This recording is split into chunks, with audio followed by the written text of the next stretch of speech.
Google the term corporate board and then check out Google Images for the phrase.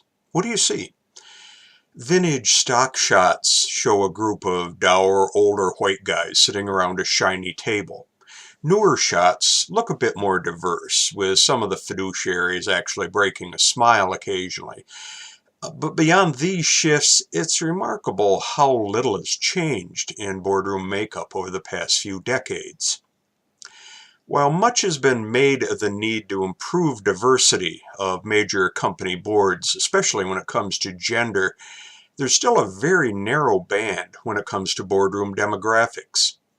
A new study by the IRRC looked at age distribution on Fortune 500 boards and found there really isn't much distribution. The median age across all the top boards was 62.4 years, and 80% of the boards had an average age in the 60s.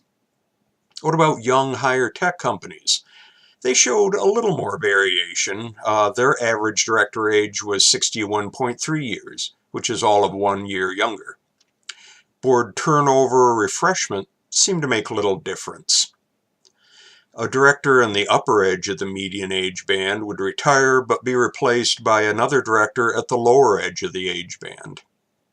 Other shifts in board diversity are also pretty sluggish. Another recent survey, this one from Deloitte, finds that the share of Fortune 500 board seats held by black women increased 18.4% between 2012 and 2016. The white female representation grew by 21.2%. Now this sounds good, but this measures from a very low starting point, and most of the progress was seen at the top Fortune 100 companies. When it comes to background and job titles, the evidence is more anecdotal, but it's still not encouraging.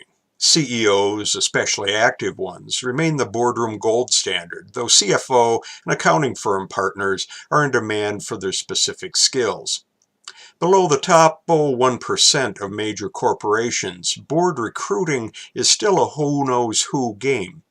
Seeking someone with strong P&L experience, accessibility, a top title, and good connections who you already know in itself imposes a pretty narrow band of age, vitae, skills, geography, and probably outlook.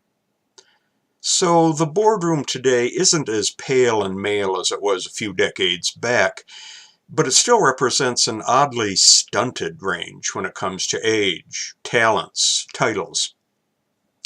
Inbreeding is unhealthy for animal and human populations, so why should we think it's any better in our corporate boardrooms? I'm Ralph Ward, from the Boardroom for April.